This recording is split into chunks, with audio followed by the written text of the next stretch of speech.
Les doy la bienvenida al podcast de Lourdes Pacheco, Palabras para volver a casa. La música que se oye fuera de mi casa rompe la tranquilidad del otoño.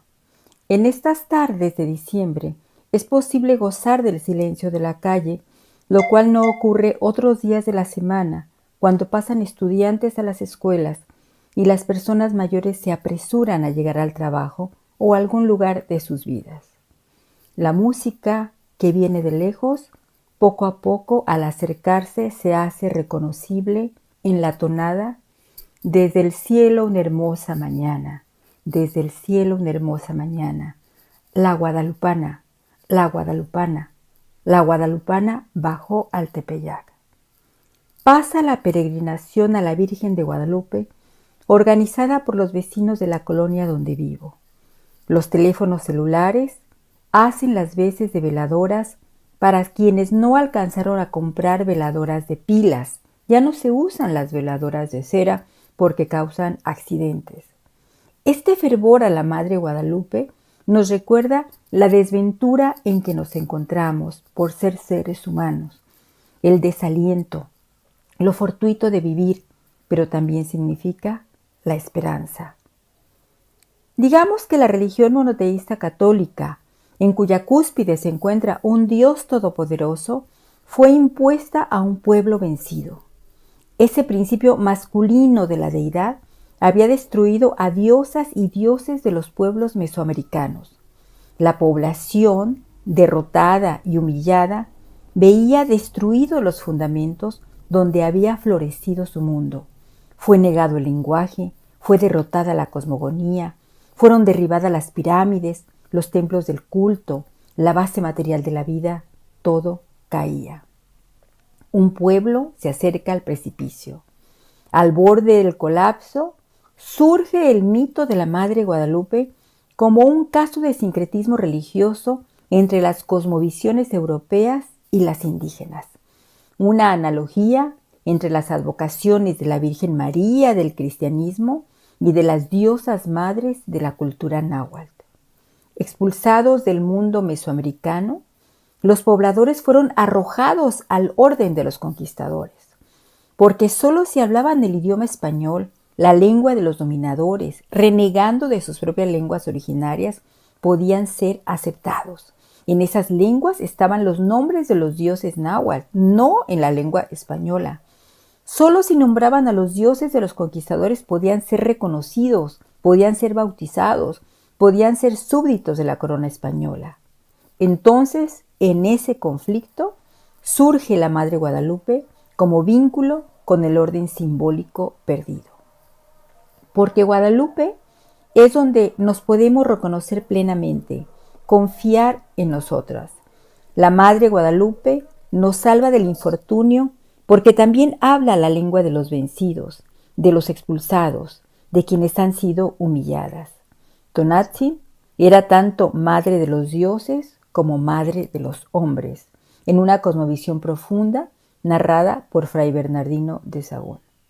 La Madre Tonantzin Guadalupe representa la protección frente al dolor y la miseria, la fortaleza ante la desventaja de la vida anterior destruida, el resguardo ante la tristeza en que sucumbía el mundo indio. Por ello, la Madre Guadalupe porta ese orden perdido frente al dominio español ya inamovible. Ya inamovible para 1531, por ejemplo.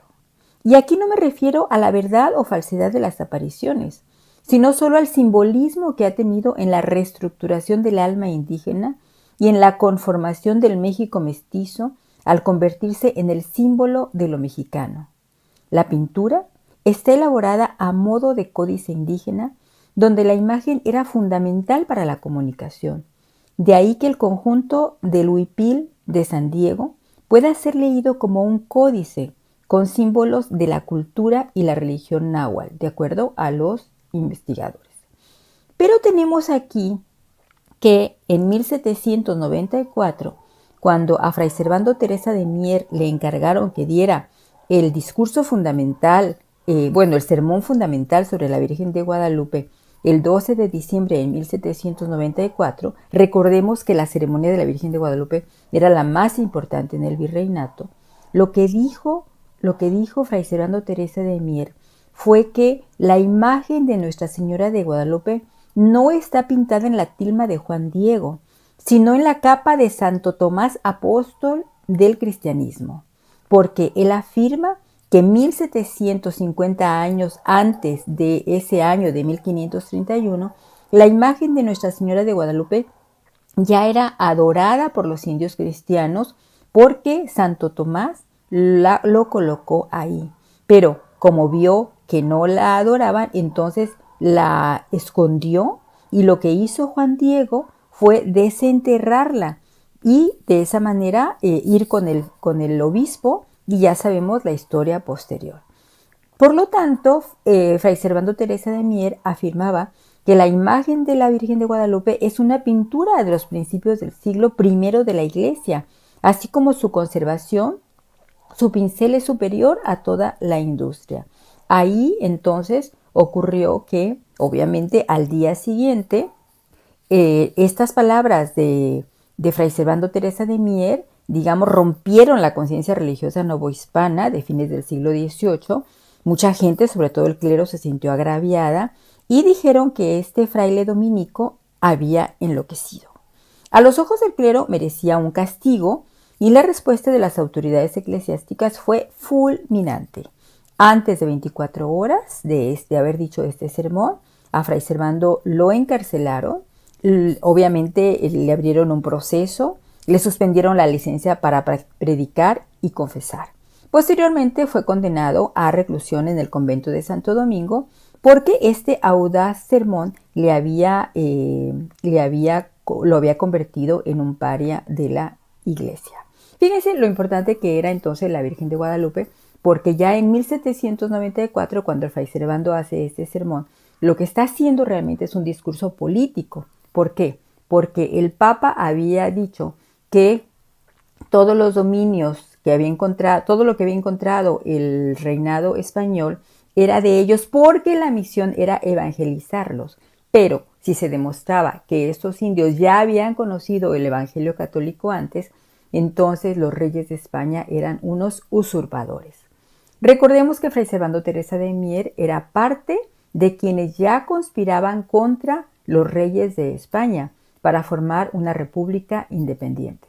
Solamente 15 años después, en 1810, Miguel Hidalgo enarbola el estandarte de la Virgen de Guadalupe para independizarse de los reyes españoles.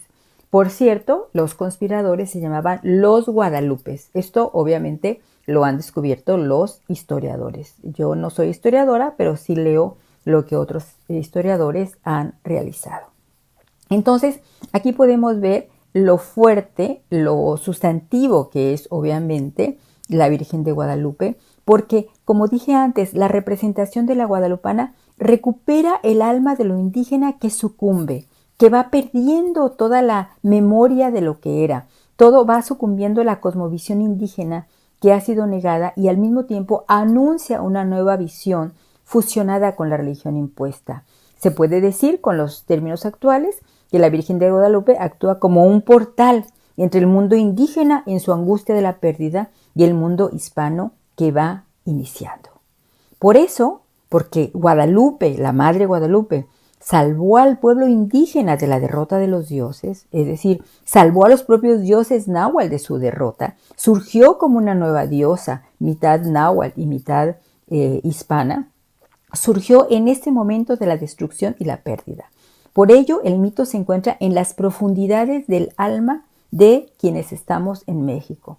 Es la Madre Guadalupe quien devuelve al pueblo mexicano de la muerte simbólica, al ser ella misma un símbolo del orden perdido. Los vecinos de esta colonia siguen pasando con sus ramos de flores, su música de viento, los cohetes se oyen a la distancia, poco a poco se acerca, en tanto que las luces artificiales anuncian a este pueblo del siglo XXI en esta devoción a la Madre Guadalupe. Te espero en el próximo episodio.